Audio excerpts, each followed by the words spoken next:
We spent the last 2 weeks on verses 3 through 7 of 2 Corinthians chapter 1.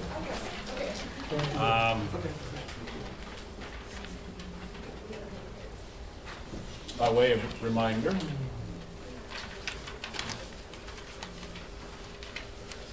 most Greco-Roman letters of the period after the salutation had a thanksgiving, usually to the gods for safe travel or good health or some such thing. Most of Paul's letters have a thanksgiving that follows the salutation, the grace to you and peace from God our Father and Lord Jesus Christ. 1 Timothy and Titus don't, and we're not sure what all that means. Galatians doesn't, and most folks are sure he's just mad at the Galatians and ready to get right into his message of what's wrong with them and how they're kind of messing up, fouling up. Ephesians and 2 Corinthians, instead of I thank or we give thanks or some such thanks phrase, use the phrase blessed be God. The Ephesians text we described last week as more of a worshipful context, liturgical kind of context. 2 Corinthians here, blessed be God. And then Paul describes God as the Father of mercies and the God of all comfort or God of all consolation, which I would suggest is a first hint that everything is not peachy with Paul or with the Corinthians, that his attention turns instantly to praise and thanks to God for God's comforting work suggests he's under the gun about something. And that's going to unfold a little bit more in the text we look at today, I assume, however far we get. Okay? I want to just take a look at those verses again. There's a certain sense of mutuality to some degree. There's comfort for Paul, there's comfort for them, there's suffering for him, there's suffering for the Corinthians. And yet, it's never totally mutual because everything is always conframed, as Paul writes this, for the benefit of the Corinthians rather than for his benefit. It's an interesting pattern in 2 Corinthians that he never seems to express anything as existing for his benefit. He may be blessed, there may be good things that come to him, but all of that is for the sake of the Corinthians. And if there's bad stuff, it's for the sake of their comfort and their help. So there's that sense of mutuality there, and yet not totally mutual. Paul's always thinking in terms of his service for them. I want you to just take a few seconds to look at these words, and then when you've got them memorized. Can you remind me where he is when he's writing this? Do you know? Well, I don't know if I could remind you or not, because I don't know. I thought y'all said, oh, you don't know? I thought maybe I was... most folks would place him in Ephesus or, well, en route maybe. Ephesus to Troas to Philippi, somewhere. Well, we'll discover in chapter 2, verse 12 or 13, a suggestion that he's been traveling, and so he may be in Macedonia when this is written.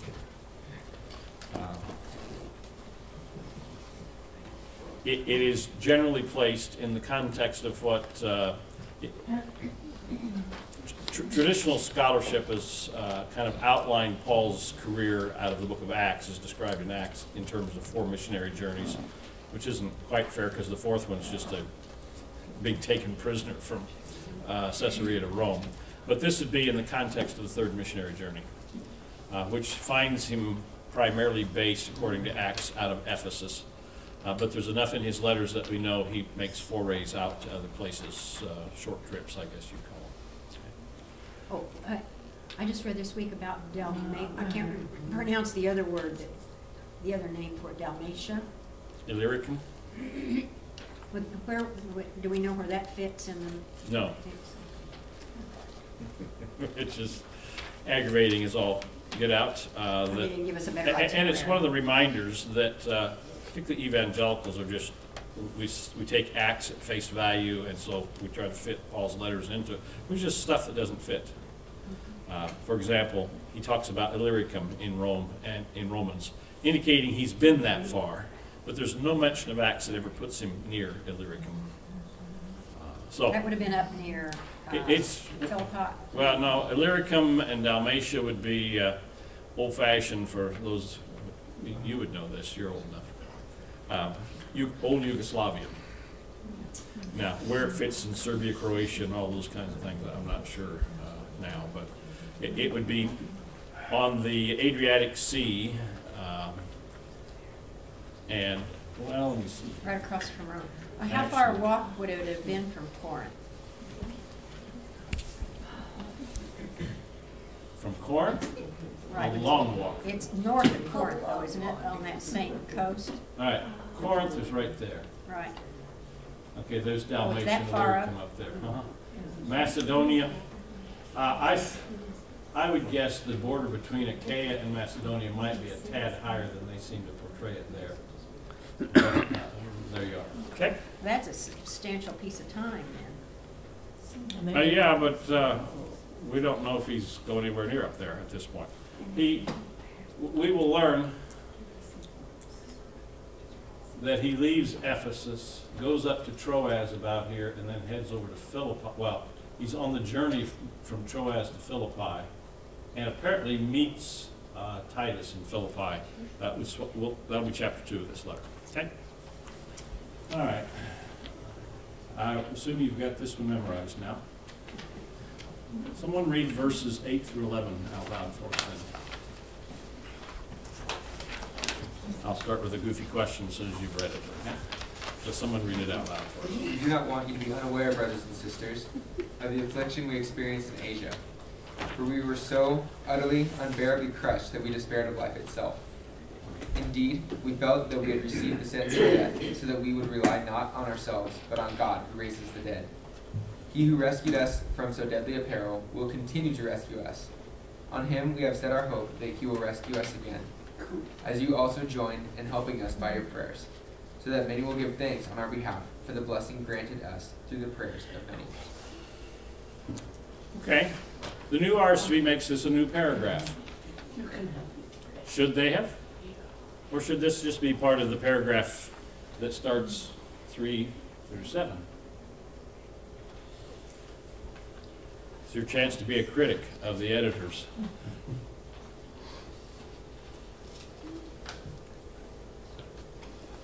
In general, You didn't want that question. in Okay. general, it's easier to read if you don't have just a whole wall of text. So it's just So reading aid. as far as, I mean, because they're both talking about difficult things that happened, okay. but it does help with your eyes and with your brain processing when you're reading if you don't have this just massive wall of text to have to wade through. Okay. Readability probably is a contributing factor to the decision. How's the subject matter of the two paragraphs related?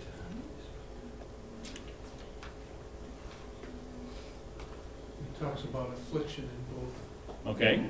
Yeah, they're talking about this. Affliction and affliction. What's the affliction of the second paragraph? Whose affliction is it? Their own. We. Whoever he's hanging out with.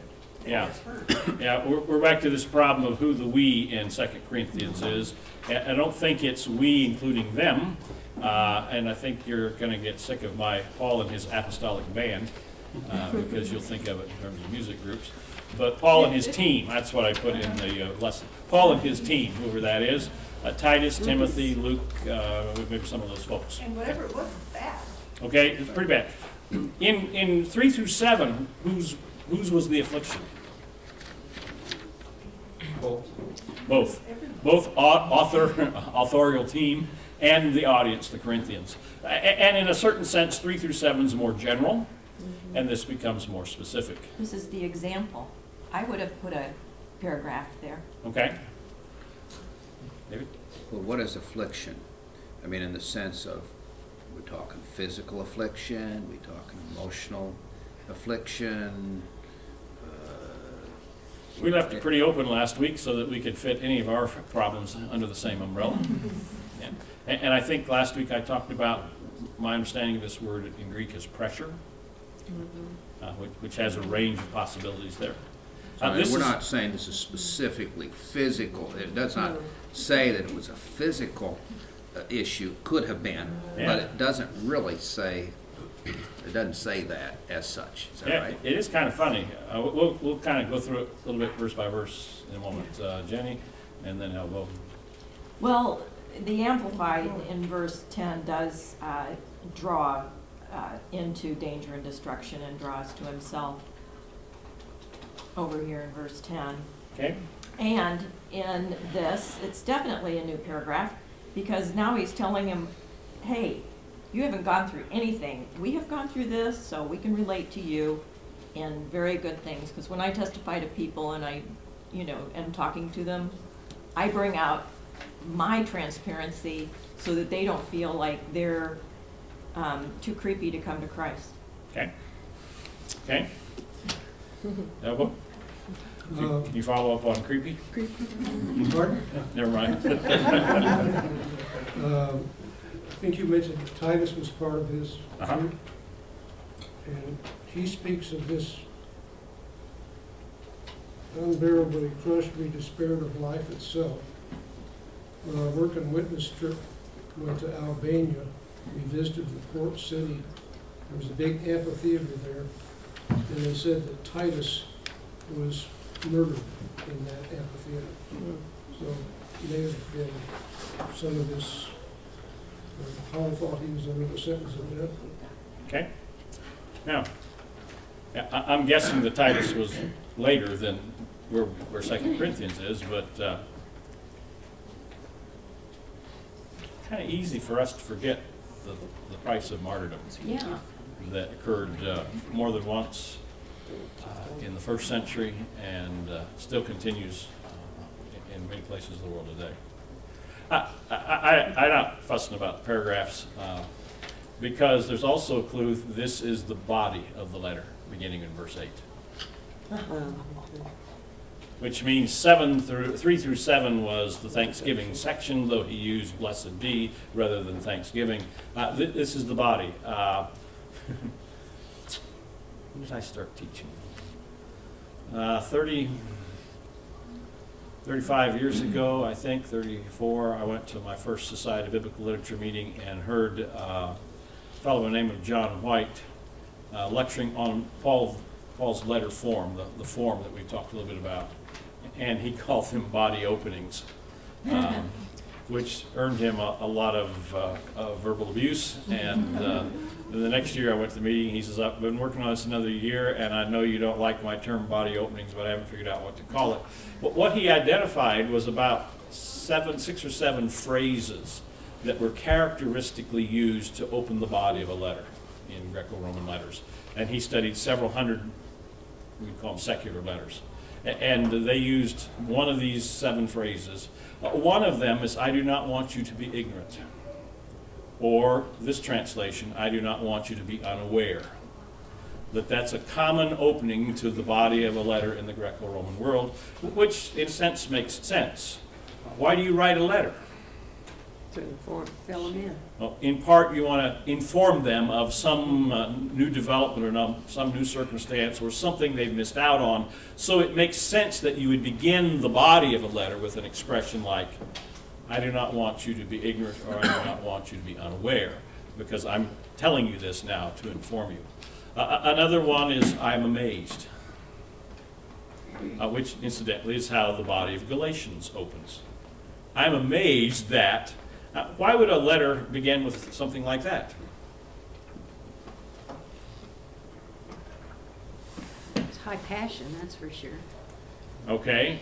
It suggests that the recipients have Shocking. taken some track. They have some kind of idea Really good or really that bad. the author is pretty offended by. Or maybe he's really impressed by it. Could be, although the examples tend to be offended by. Galatians, where I am amazed that you have so quickly abandoned the gospel that I taught you. Like, this is unbelievable. And so it's the beginning of creating reproach or shame on the audience. Some of you had mothers that studied in that school of how to do that kind of thing. I urge you is another typical body opening, which Paul doesn't use at openings but uses at new sections of his letters. Romans 12:1, I urge you, brothers and sisters, by the mercies of God, that you present your bodies a living sacrifice. I don't remember the other 4 or 5, 3 or 4 of them that John White identified, but part of how we know this is a new paragraph is, I do not want you to be unaware. So this is the marker, the phrase, the catchphrase. This is, now we're at the body of the letter. This is what he's now starting to address what he's writing this all about. Now, beyond the sort of formal sense of I do not want you to be unaware, what is the benefit, I call it even the blessing, of an author saying to a church, I do not want you to be unaware. I do not want you to be ignorant about this. What's the assumption that lies in all of that? He can straighten them Okay. And they'll act on what they know. Pardon? And they will act on what they know. Okay. There's the hope that they are misinformed about something or have a wrong perspective. And that if that can be corrected, then they will take the right steps and the right action. Okay? We'll meander eventually to unpack all of what Paul is concerned about, but he starts with this. I do not want you to be unaware. I do not want you to be ignorant of the affliction we experienced in Asia. Okay? What's the literary function of brothers and sisters? That they're all connected. Believers. Okay? And some modern versions that are trying to be gender inclusive use believers instead of brothers or brothers and sisters. What's the difference in tone between brothers and sisters and believers? One's more personal. Familiar. Specific. Yeah. Personal, family sense. So the use of this vocative, this way of addressing them, is a way of Paul trying to close the gap a little bit between himself and the Corinthians, trying to connect a little bit more to them. Hey, bro. Right. That sense of family connectedness, okay? Paul tends to use this, I'm going to call it strategy, as a strategy. In other words, he doesn't just throw around brothers and sisters at every drop of the hat. It's when he is sensing some need of needing to close the gap a little bit, which suggests there is some sense of gap that he senses between them. Okay? Doug? Would the English choice of believers also express that this is addressed to insiders, and that brothers and sisters then also conveys it's us versus them, Right. people inside versus outside, and therefore believers also has that kind of connotation too, as opposed to just cognitive assent to a certain set of beliefs that if you're a believer, you're on the inside of the group. That would be especially the case in the first century, for a couple of reasons. Some of you may know folks who have never heard of the Christian faith, but there's not a lot of them in this country. There's basic awareness. And so you can make sort of statements that have Christian content and assume whether the person is a devout believer or not, they have some awareness of all of this in our culture and our time. That certainly wasn't the case in Paul's time. The Christian community was a pretty small group of folks. And at this point, not well known at all, and where they were known, they tended to be confused with Jews as some kind of offspring or a weird sect of Judaism or something like that. So that sense of we're the insiders. And what whoever mentioned tight elbow. I mean, believers are being killed apparently for their faith, perhaps as early as this, which does tend to create marker lines between the killees and the killers. And if you're a part of a group where people have been put to death or persecuted, yeah, that inside-outside is a very clear piece of it. Yeah, okay. What does he tell us about the affliction that he suffered, he experienced? It's apparently very severe. Okay. Serious. And the purpose is that so we would not rely on ourselves. Okay.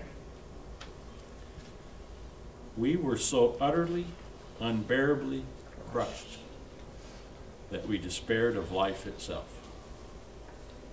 Now, I don't know if there's any connection. Well, one more piece. Where's Asia? Modern day Turkey. Pardon? Modern day Turkey. Okay, and particularly the western half of modern day Turkey. You know any towns from Asia? All the ones you see in the news today. Not that Asia. Are all the churches that are listed Ephesus. in Revelation? Yeah, they would all be there. The Roman provincial capital is Ephesus. So this connects to missionary journey. It's number 3, being sort of settled or based in Ephesus, according to Acts, latter part of 18 and chapter 19 and into chapter 20 of Acts. That sort of Ephesus-based sort of thing. All right. With that in mind, consider these words that I've got them printed on the bottom of what would be page 2 here. This is from 1 Corinthians 15:32. If with merely human hopes I fought with wild animals at Ephesus, what would I have gained by it? Now, that is a hypothetical sort Which of part? constructed sentence, Which part?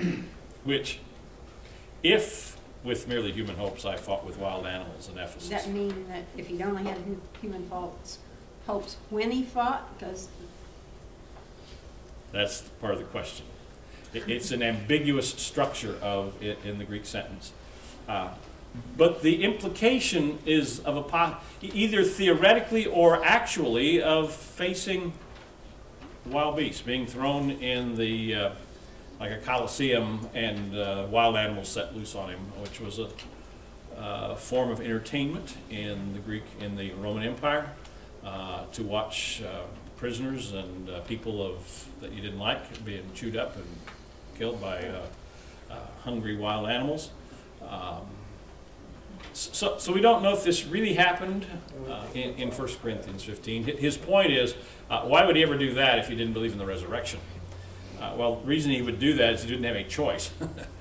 Nobody that fought with the wild beasts had a choice. They were just thrown in there. That piece put together with, now back to verse 8 of our text. We do not want you to be unaware of the affliction we experienced in Asia, for we were so utterly, unbearably crushed that we despaired of life itself. On the basis mostly of those 2 verses, a couple other factors.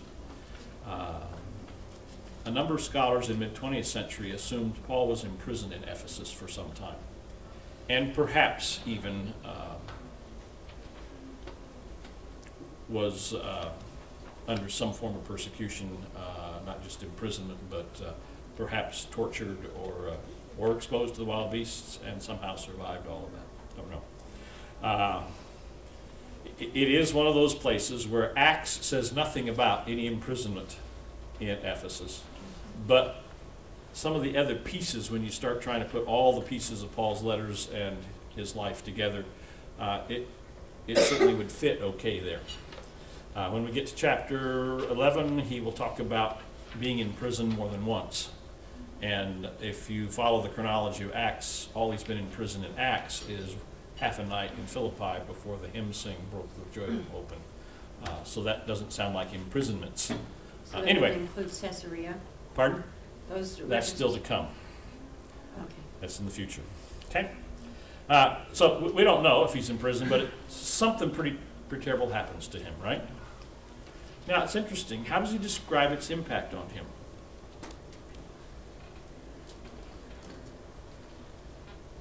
Said he despaired of life itself.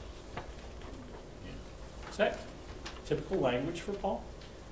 No, I was just sitting here thinking, you know, you mentioned the hymn sing, and I think of the other scriptures that say rejoice, and again I say rejoice always. Trying to fit those all together. This was either more terrible than any of the others, or this was early and he evolved. I'm not sure how to fit those all together. Yeah. This sounds more devastating than there's a vulnerability or transparency here that you don't find. You find the happy face in lots of other places. Yeah. But here, there is the happy face. It's, man, it sounds like depression, discouragement in the utmost degree, which still intrigues us to know, well, we sure like to know what it was. And that's part of what gives rise to the theory of the imprisonment, and that the statement out of 1 Corinthians 15 is in fact not hypothetical, but actual kind of reflecting something that really happened. Okay? Now, what's the beneficial purpose out of it all? And this is characteristic of Paul. If they would not rely on themselves. So we would not rely on ourselves, but rely on God. I like that last phrase in the sentence. You mean I didn't finish? On purpose, I mean. Pardon? On purpose, I expect. I expect, okay? Yeah. And God is described as the God who raises the dead. Yeah, I suppose you could say, oh, well, yeah, the resurrection of Jesus, maybe Autos in Lazarus, and Jairus' daughter, and the widow of Nain's son, and people like that. But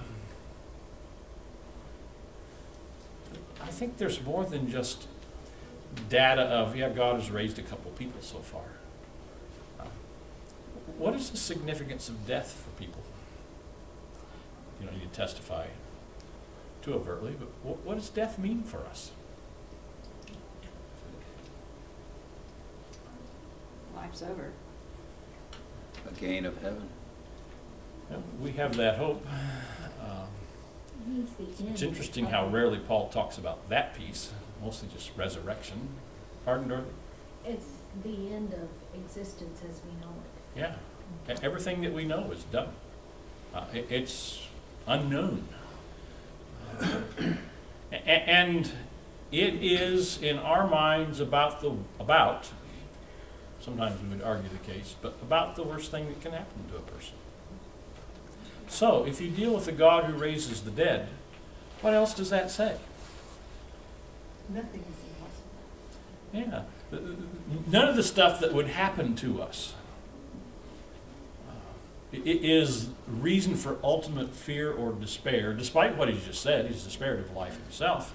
But a part of what happened in that process is he came face to face with the fact he doesn't control his life. He trusts in a God who raises the dead.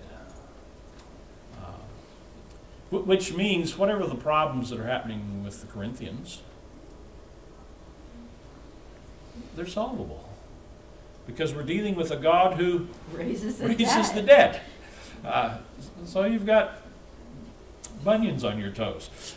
We're dealing with a God who raises the dead.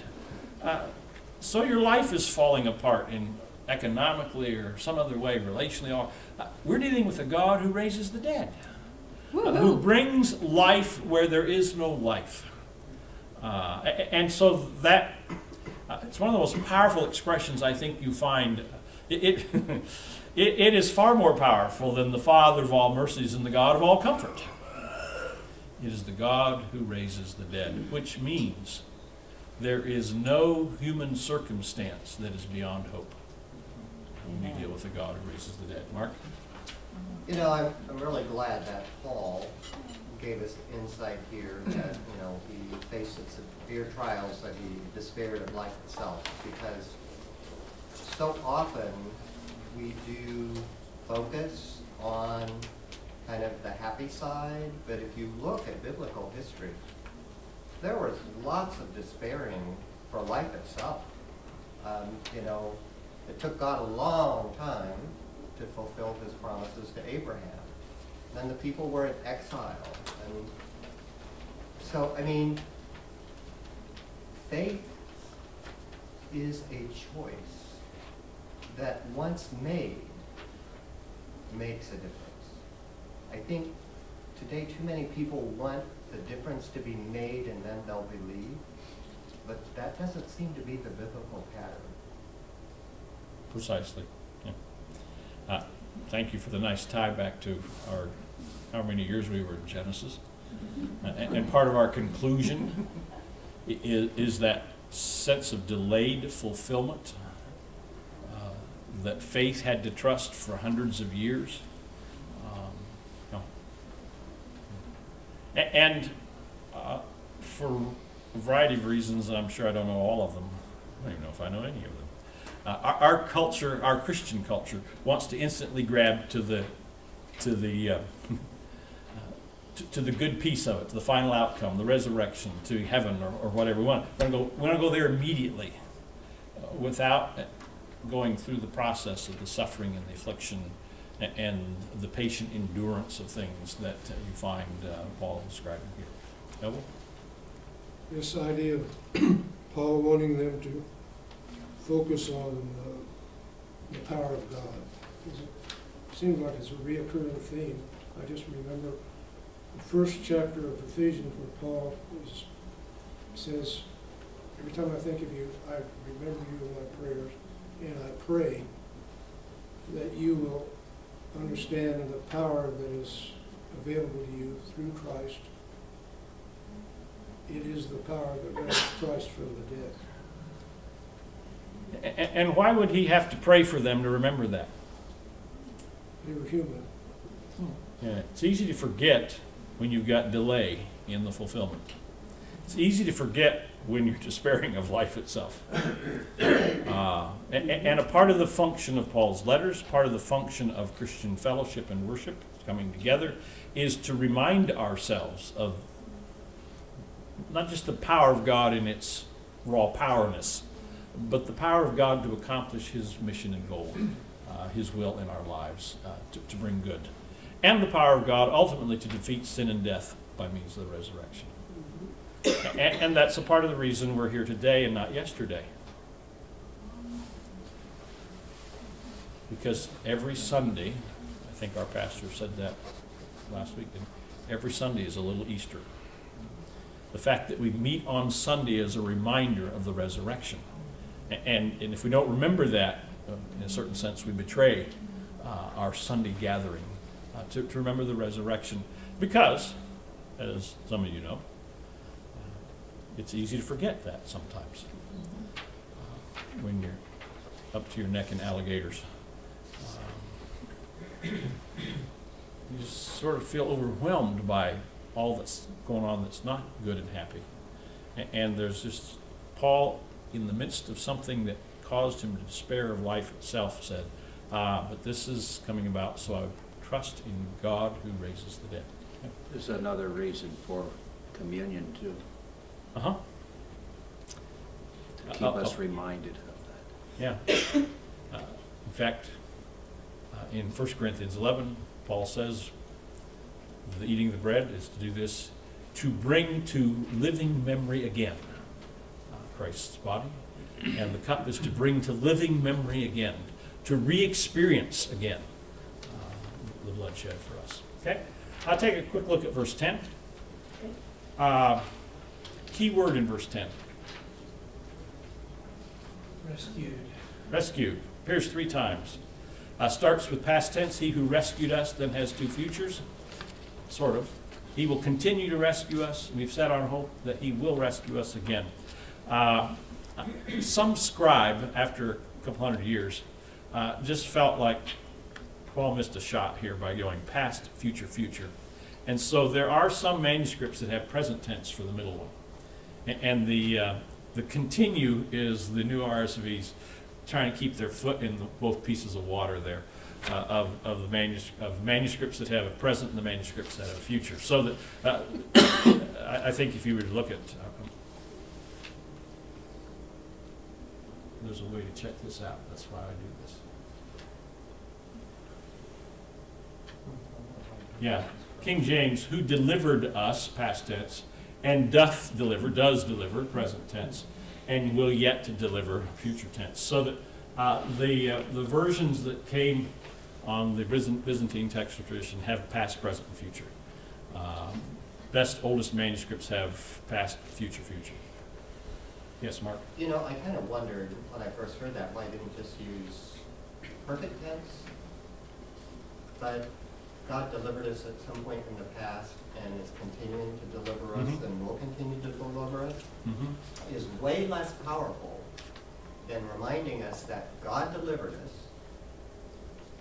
and He will deliver, and He will continue to deliver us, because we always constantly feel like we need delivering. Yeah. Yeah. And we do need delivering. Yeah. This is a near synonym of the word save that we talked about last week too, which tends to have, again, all tenses, and yet always always an awareness that we still are in need of some kind of deliverance. Now, I think He rescued us from so deadly a peril is reference to whatever happened in Asia that He despaired of so utterly. But He's going to continue to do this, which now becomes words of encouragement to the Corinthians. And we've set our hope on Him. What does it mean to set one's hope on something? Put all your eggs in one basket? Pardon? Put all your eggs in one basket? Okay, yeah. It seems like it's kind of a, we choose to believe what God says and that truth over the reality of what we're facing. Okay. Which I think these two answers go together. There's a lot in was a lot in Paul's life. There's a lot in our lives that we would like to cover our bases, or say we believe in God, but still make sure we're managing our life ourselves as best we can. I'm going to take that as a laugh of recognition. But to set your hope on means you've actually abandoned this set of realities for that, which doesn't always look totally secure at any given moment. It doesn't look like it's going to provide food or housing or companionship or whatever it is we're upset about, concerned about. And to set your hope means you commit to that your life is changed. When you put all your eggs in one basket, what happens to your life? Well, it comes or goes, rises or falls by what goes on in the basket. You sure have narrowed your options. Yes, yes. Now, some of you have heard this before, so I'll tell it again. Some of you haven't. Dick Howard, who was my first New Testament Greek first advanced Greek professor at Bethany, first New Testament professor, he said, hope in the New Testament, help us, is future certainty.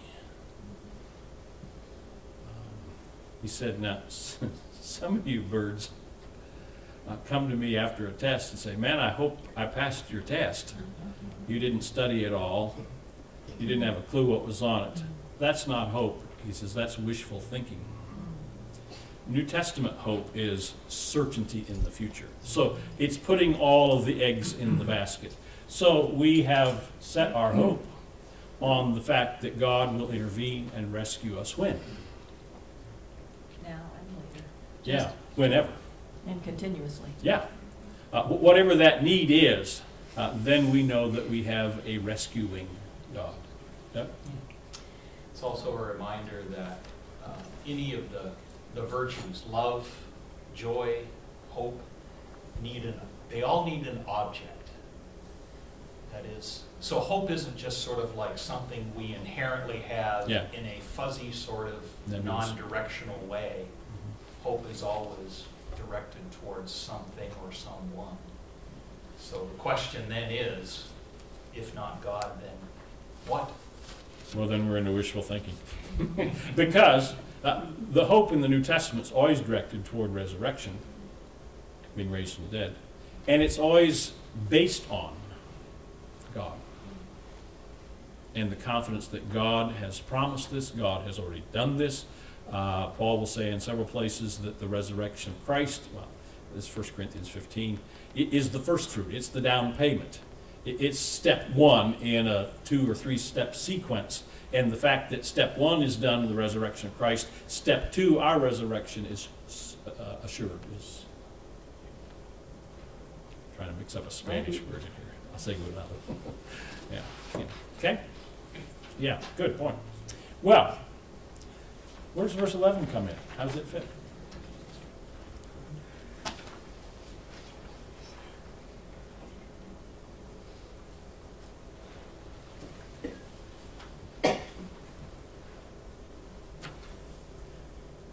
As you, this is the Corinthians now, I think, also join in helping us by your prayers. This is about as close as Paul gets to asking for help from his readers. It's a reference to the body, Mm-hmm. power of the body. Mm-hmm.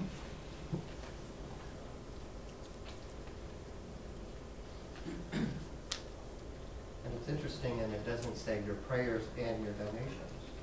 Now that'll come in chapter 8. I know it's coming, but not. Yeah. All Paul ever asks for from his congregation for himself is prayer.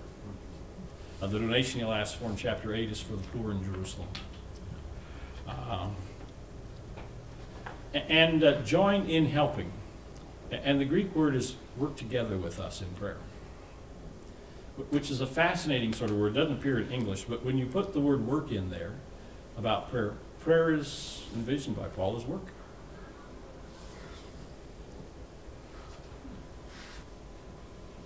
Intercession is that word. You labor in prayer for others. One does. Now, the outcome that he envisions of working together with him in prayer, praying for him as well. Blessing is granted.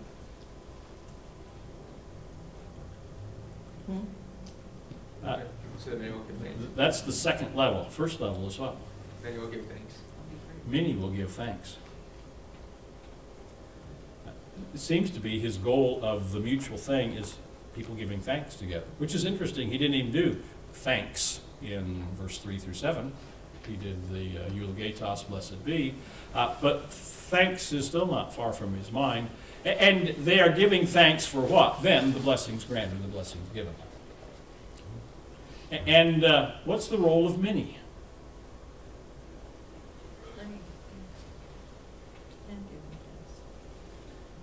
Many give thanks, and the blessings are accomplished by means of the prayers of the many. So the many are where? They're both on the praying end and on the receiving end. Is that our experience? Yeah.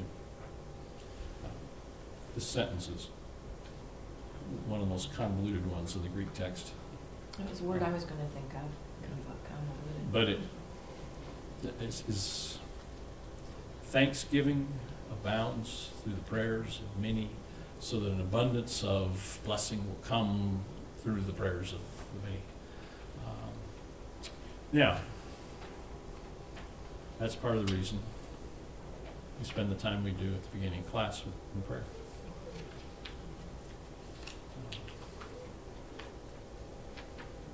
Certainly nobody here would have fussed with me about spending so much time in prayer, but I occasionally got fusses some years back. Too bad. This is a part of our working together. This is a part of our bonding together. Prayer is not just shutting our eyes and saying some words that are ritualistic. I suppose you could do that, but this is the working together, joining with each other in prayer, in order that thanks may flow to God, which is why we always have praise in addition to prayer requests on the board. And we're looking for the movement from the petition side to the praise side. And sometimes that takes a long, long time, and sometimes we forget about the interval, and sometimes we don't see it. and we're back to Abraham and the delay of the promises of God. Well, I have a thought about Abraham. I was thinking about that this week. I mean, part of the benefit to him all that time was that he changed. yeah. We see evidence of it, but I don't think we see any comments about it. I'm going to say that's the way narratives work. You're sort of left there to observe from the story and see what conclusions you draw and learn, which is our life together also. Okay? Well, we'll keep going next week on this. Father, thank you for your word.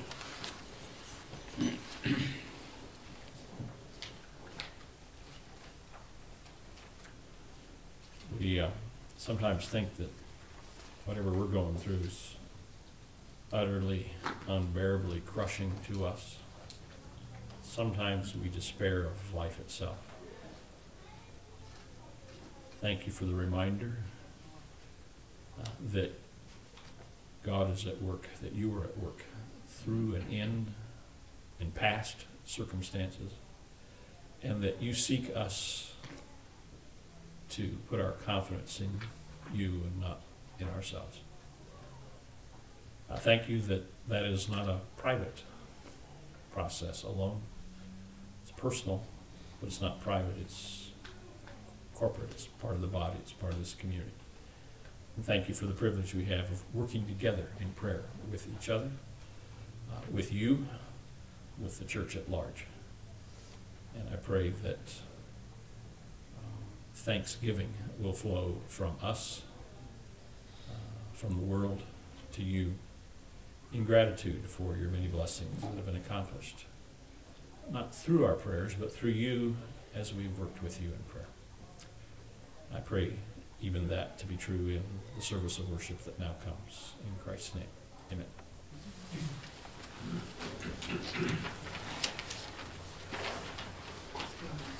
Well, I should say you're dismissed. I preached in chapel at Point Loma Monday, and the guy, I said, how do you want to end? He says, I don't know, you want to just pray at the end? I said, no. He says, be sure you say you're dismissed, or they won't know what to do.